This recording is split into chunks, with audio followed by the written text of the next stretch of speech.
Linkin Park, but what a great tune, man. I can't wait for their new album to come out. I'm not sure when it's due out, but I think it's fairly soon, the next month or two it should be out. But looking forward to that because that's some heavy stuff and love it. Yeah, that is absolutely fantastic, that tune. It's just so, hits you in the face. I'm sure I've said before. It's got that kind of heavy, angry thing about it that I really, really love. That kind of music. And the breakdown's really cool as well, because it almost like, it breaks it down in the background, but he doesn't really lose the intensity, you know, he carries that through and then comes back up, which is cool. It's kind of, I don't know, it's like you're being whipped with heavy metal. It's awesome. Well, that sounded much kinkier than it was supposed to. Phrasing. Yeah, phrasing, right. And we'll get to a little bit on that a little bit later. But next up is a song that, Mike, you hadn't heard yet. We hadn't played with you. It's a band called Scarlet's Wake, and the song's called Mr. Kraken. Dig this. This is some heavy stuff, too. Dig this. Friday Night Rocks.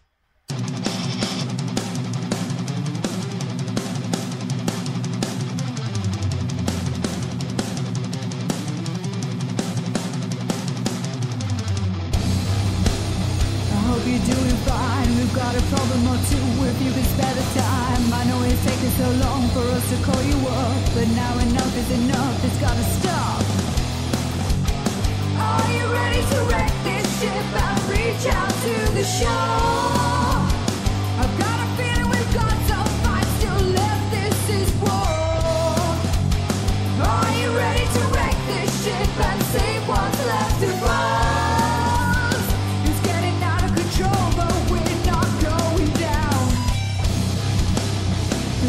Coming now, it's moving closer, we really need your help somehow. I know it's taken so long for us to call you up, but now enough is enough, it's gotta stop. Are you ready to wreck this ship and reach out to the shore? I've got a feeling we've got some fight still left, this is war. Are you ready to wreck this ship and save what's left of us?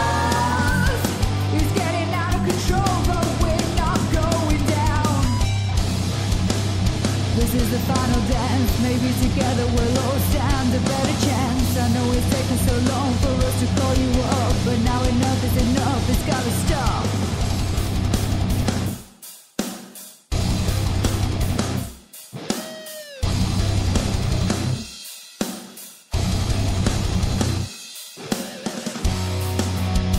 Are we drowning?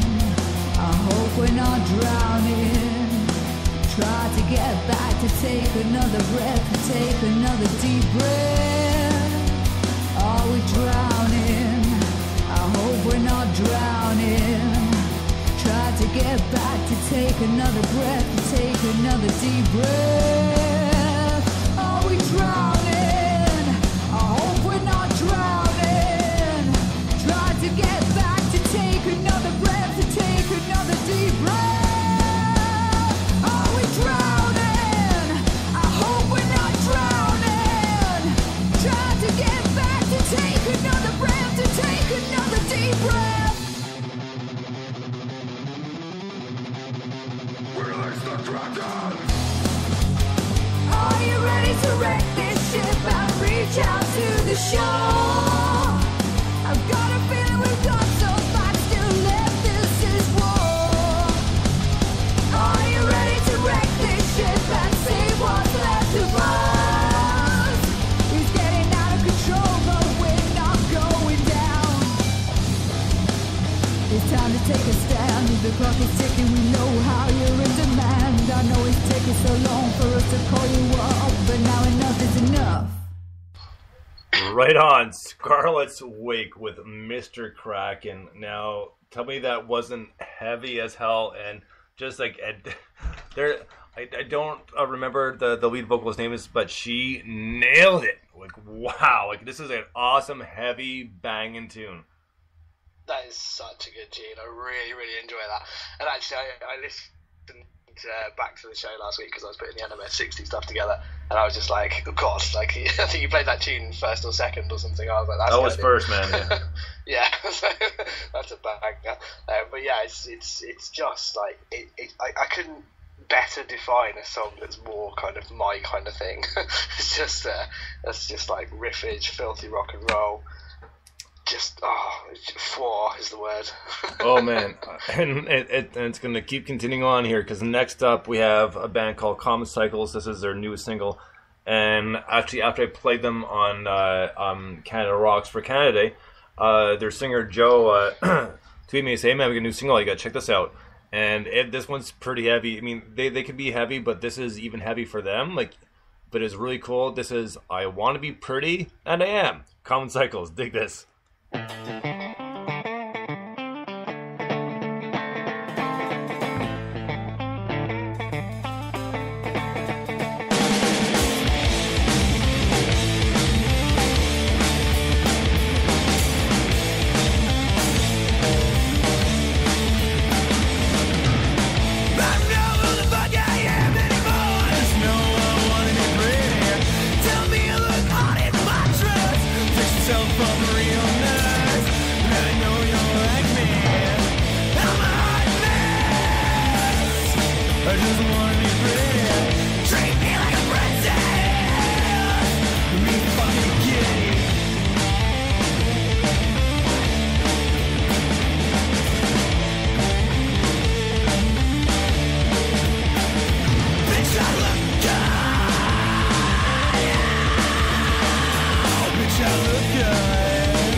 Common Cycles. I Want to Be Pretty, and I Am. And like I said, it did get sounded like a little like to begin with, but it's like, wait for it.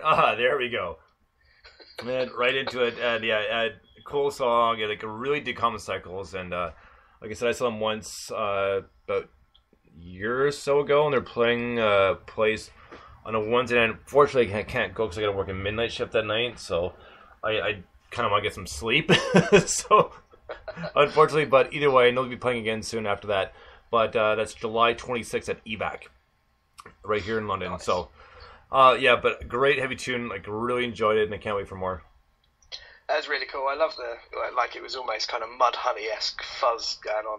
Good throughout the point, tune, yeah. And then that guy, man, he can scream, can't he? That's really cool. Proper bellowing vocals and just the build up and build up and build up, and just at the end of it, he's just like, it feels like he's screaming his last breath because someone stabbed him in the chest or something. It's awesome. I don't know how he does it in tune, but it was right, hey? It's like, if I try and scream, it just sounds like shouting. That was proper cool. That was a really, really cool tune. I really, really enjoy listening to that. They're a cool band. Kind of like a Shaggy scream. Zoinks! Yeah, that's about as good as I get. And actually, and kind of cool that you brought up Mudhoney, because I haven't thought about Mudhoney in a long, long time. They're part of the original grunge era. And first question to you would be, well, that second one's not a question, but the only question I have is, what if you owned a Mudhoney album? What was the first one you got? The first Mudhoney album I got was a BBC Sessions one. I can't remember what it was called, but it had basically, I think some of them were John Peel sessions, and some of them were something. Oh, it was called Here Comes Sickness, and it was like a best of BBC recordings type thing, something like that. But it had loads of cool tunes on it. So it had stuff I'd heard, like Here Comes Sickness and Suck You Dry and stuff like that. Had Poison Water, Poisons the Mind, which I don't think I'd heard before that, and that's a brilliant tune. Had If I Think, which is a really cool tune, kind of quiet tune. Touch Me, I'm sticking with that. But yeah, it's kind of live, but studio live was the first one I owned. So a bit obscure, but I actually just bought it because I'd heard the name Mudhoney, and at the time I was massively into Nirvana, Alice in Chains and everything else, and someone said, "Oh, you should check out Mudhoney," and I was in HMV or Virgin Records store or whatever it was, browsing through, and on it is just a picture of the band, and it just says Mudhoney in the title, but just it's difficult to describe. But the picture is basically of Mark Arm. It's all kind of black and white with really high exposure, and he's just wearing these pair of sunglasses, and you can see kind of the members of the band peering out from behind his head. I was like, that actually looks really cool. So that's the only reason I bought it. And if anyone that says never judge a book by its cover, that doesn't apply to CD. Well, right on. CDs with cool covers are often really good. Yeah, well, that's right. Eh? Well, they used to be, but yeah, I don't know about now. yeah, right. Eh? But actually, I bought a Jay Mascis album, which I think was also John Peel Sessions one.